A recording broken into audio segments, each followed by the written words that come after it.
गर्मी की छुट्टियां होती है बड़ी लंबी, हो जाते हैं बच्चे। तो आज हम बात करने जा रहे हैं फिनियस एंड फर्ब कार्टून के बारे में। ये कार्टून अपने टाइम का बहुत ज्यादा अमेजिंग कार्टून रहा है। फिनियस एंड फर्ब में जो भाई बहन का रिश्ता दिखाया गया था वो इंडिया के हर एक घर से मैच करता है। अच्छा, अब आप एक बात बताइए कि आपके भाई बहन आपके माँ बाप से शिकायत करके आपको पिटाई खिलाने की कोशिश नहीं करते थे क्या? जैसे कि फिनियस एंड फर्ब को इन्वेंशन किया करते थे और उनकी बहन कैंडिस मम्मी को बता करके उनको फंसाने की कोशिश किया करती थी। इस कार्टून फिनियस एंड फर्ब की एक खास बात थी इसके इम्पॉसिबल इन्वेंशंस, जो कि हमको एक अलग ही गूज बम्स दिया करते थे। इस कार्टून को देखा देख हम भी घर पर ही एक अलग ही इन्वेंशंस करने लग जाया करते थे। जैसे कि हम अपनी कोई रिमोट कंट्रोल कार को खोल के बैठ जाया करते थे और उसकी मोटर से या तो कोई पंखा बनाया करते थे या फिर कोई अजीब सा बल्ब जला करके खुद को महान साइंटिस्ट समझते थे। तो चलिए शुरू करते हैं फिनियस एंड फर्ब की story beginning to end in details. Doctor Heinz Doofenshmirtz one of the main character in Phineas and Ferb. दोस्तों, डॉक्टर हाइस डुफिनमर्स का बचपन डार्क रहा है, जिसकी वजह से उसको इतना फनी और इवल दिखाया है। और जब डॉक्टर डुफिनमर्स का जन्म हुआ था तब उनके माँ बाप ने उनको छोड़ दिया था। जैसे ही वो ग्रो अप होने लगा उसके शरीर से एक अजीब सी स्मेल आने लगी, जिसकी वजह से कोई उसके साथ खेलता भी नहीं था। और उसके शरीर से क्यों अजीब सी स्मेल आती थी वो तो इस सीरीज में भी नहीं बताया गया। यहाँ तक कि कोई दोस्त न होने की वजह से उसको अपना जन्मदिन भी अकेले ही मनाना पड़ता था। इवन उसके पेरेंट्स भी उसका birthday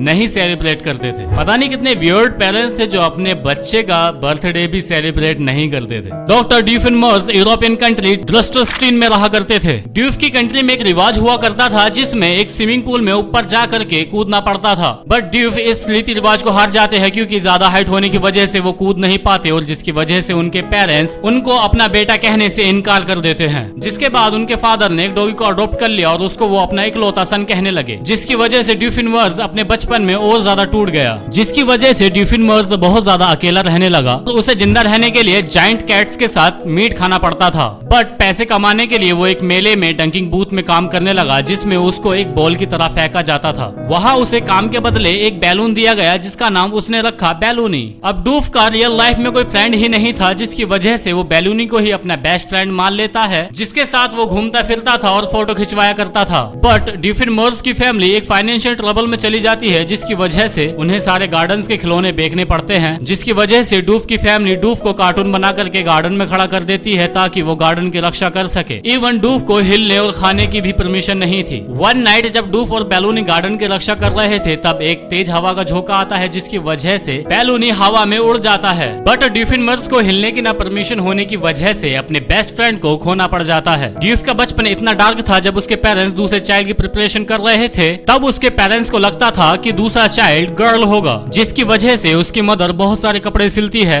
but unfortunately next child एक बॉय होता है जिसका नाम रोजर रखा जाता है, जिसकी वजह से डॉक्टर ड्यूफिनमर्स को बहुत सालों तक गर्ल्स क्लॉथ पहनने पड़े थे, जिसकी वजह से डॉक्टर ड्यूफिनमर्स का बहुत सालों तक मजाक उड़ाया गया था। और जब रोजर ग्रो हुआ तब रोजर डॉक्टर ड्यूफिनमर्स से फुटबॉल में बहुत अच्छा था बिकॉज ऑफ उसकी अमेजिंग किक बॉल एबिलिटी की वजह से। और उसकी मदर को फुटबॉल बहुत ज्यादा पसंद था, जिसकी वजह से उसकी मदर रोजर को बहुत ज्यादा पसंद करने लगी। इवन डॉक्टर ड्यूफिनमर्स ने अपनी मॉम को खुश करने के लिए किक बॉल में सक्सेस होने के लिए बहुत ज्यादा ट्राई भी किया, पर वो हमेशा फेल होता रहा। यहाँ तक कि डॉक्टर ड्यूफिनमर्स ने अपनी मॉम को खुश करने के लिए एक वेंडिंग मशीन से एक टेडी बियर भी जीता और जिसको उसने अपनी मॉम को गिफ्ट कर दिया। उसकी मॉम उस टेडी को अपने बेटे रोजर को दे देती है और रोजर उस पे अपना नाम भी लिख देता है। यहाँ तक कि रोजर अपनी मॉम पर भी अपना नाम लिख देता है। इसकी वजह से ये प्रूफ हो जाता है कि डॉक्टर ड्यूफिनमर्स को उसकी फैमिली से अलग कर दिया गया है। डॉक्टर ड्यूफिनमर्स ने अपने बचपन में बहुत सारी जॉब ट्राई करी, जैसे कि रिजल्ट्स बनाए, मैजिशियन बना, यहाँ तक कि उसने एक शैडो क्लोन शो भी किया। बट वो यहाँ भी एक ह्यूज हेड हैंस नाम के लड़के से हार गया, जिसकी वजह से उसकी गर्लफ्रेंड उस ह्यूज हेड हैंस नाम के लड़के के साथ चली जाती है। बेचारा डॉक्टर ड्यूफिनमर्स। इसके बाद ड्यूफिनमर्स का दिल पूरी तरीके से टूट जाता है।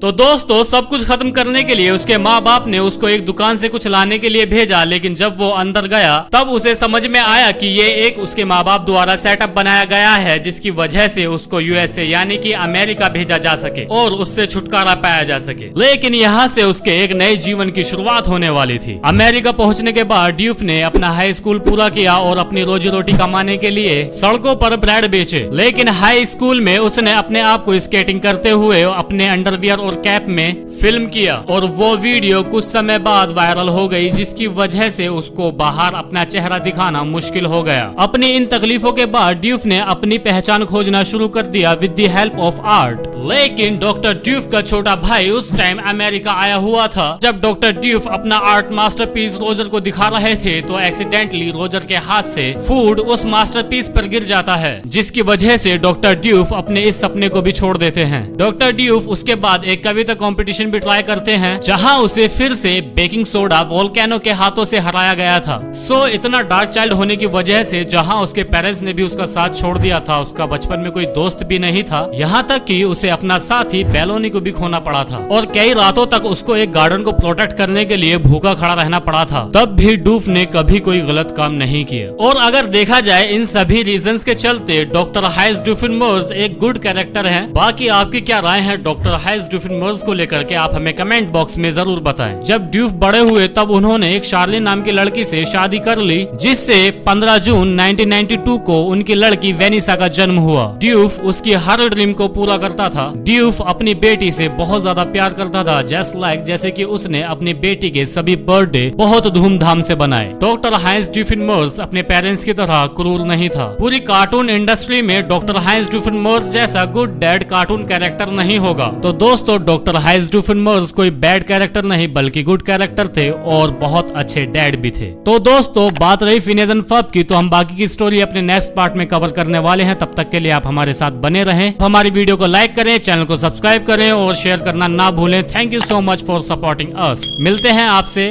अब नेक्स्ट वीडियो में।